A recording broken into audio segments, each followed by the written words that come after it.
Okay, now I'm going to deal with this corner here. The idea is to have a 6-inch countertop right here. Okay. And then between that and this counter, there will be a cooking area. Okay, I want to leave enough space so that I can get a regular stove in here. Don't know if that will work or not, but that's what my goal is. Okay. Sorry about the lighting. I got a bulb blown and I can't get to it until I get some of my construction stuff out of the way. So anyways, I'm taking this cabinet wall and repurposing it. I've got measurements drawn. Let me see if you can see my sketch here. Okay, this is my sketch of what I'm looking at. The cabinet wall going against the wall. See, right there, because it's going to be sitting on the molding down there. Okay, I'm probably going to have to chip away some of that old dried away plaster. And this is designed, the countertop sits right in there. Okay. It's not what I would have done, but it's what's there, and I'm going to work with it. Okay. So I'm going to reuse this board here, and it'll act as a support for the countertop on that ledge. I may add another strip of wood or something. This is going to be the top edge here. This is going to be top edge. See, I've got some water damage here. So, and the line, the measurement I need, it clips that water damage a little bit, but I think it'll be okay. There shouldn't be any more water going down that way, so that should not be a problem. So that is what I'm going to do, and we'll see how it turns out. All right, back at you later, people. Okay, this is the countertop that I got from Habitat for Humanity. Well, I decided to extend the countertop to the left of the sink all the way to the corner. Okay, so that means I have to cut a 39-inch length of countertop. This countertop has a different bottom because of the lips on both sides. I'm trying to cut a straight line with a circular saw, and using the same method that I used before, just clamping down the level here as a straight edge. I can get this one clamped, but that back edge where it's got the backsplash on the back, my clamp slips, so I have no way of clamping that down. So I'm going to have to freehand it. Let's hope for the best. Well, people, what do you think? Not too shabby, huh? Not too shabby at all.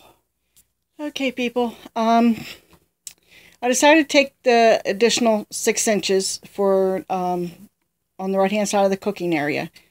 Okay, off of this Habitat for Humanity countertop. And what I'm doing, because it's such a small piece, I put an extra piece of wood that I'm not saving underneath of it.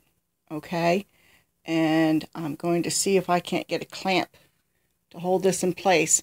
But what I did was I lowered the plate here down so that the blade was just enough to not bite into my table. And I should clear it, and I ought to be able to cut that overhang without having to have my son come down here and hold the board again. At least that's in theory. Okay, so see how it works. Okay, people, here's a tip. If you don't have the right tools to do what needs to be done, think outside the box. Okay, I only had one odd piece of scrap wood. Okay, it protected my table, seems to. But you know what? I wasn't happy with how steady it was. So, what did I do? Sardines! They're not just for snacking anymore. And here's another tip. When using your sardine cans, make sure they're all the same brand because thicknesses vary per brand. Just a tip. And yes, there's sardine cans under this one too. Now people, there is my 6-inch counter. I'm going to put some stuff on the here so I can slide thin stuff in there. That took me a lot longer because my wood was warped and so I had to put a brace at the back. So now I need to add, I'm going to add a shelf here, probably 2 by 3 probably, and something, I don't know if probably should go with the 1 by 3, I want to say 2 by 3 as well on that side, so that I have support for my shelf. And my shelf is going to be, it's just going to be temporary for my hot plate. It'll be 2 inches lower than the countertop so that will allow for the height of the hot plate. Okay, and I should be able, I've got that power strip right there. Clean up. I think it might be long enough to reach down there and plug it into the outlet that's just under the floor. Actually, it's more like over here. Yeah, right about there. Okay. If that'll reach down there, then I can plug my hot plate into that. The cord should be long enough, and it'll give me a little extra safety because it's on a circuit breaker. I would have liked it to be a little higher, but I don't think that cord is going to be long enough for me to bring it up and maybe mount. Well, maybe I can mount it on here, on this thing here, so that I can plug other appliances in there. I'm not going to have a solid top. There's going to be space, and there's probably going to be a space back in here, you know, but we'll see. Anything is, I thought that, you know, making a nice shelf with the 1 by 3s would be very, it would be attractive, you know, a nice surface. And I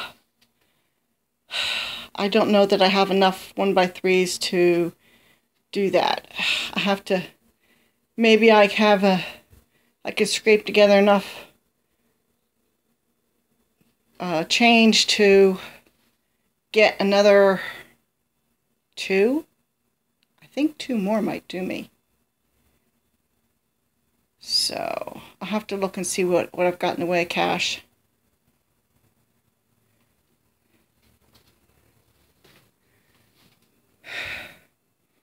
But not too bad. I'll be glad when I get this thing put together so I can start putting stuff away. And I still got some cleaning to do. I got some stuff down off the wall. I gotta get rid of that fly strip. It's just I need a step stool to do that. So yeah, I know people, the fly strip's got to come down. I just need the step stool, and I've been using it downstairs. So it's pretty soon it's going to happen. All right. I'll talk at you later.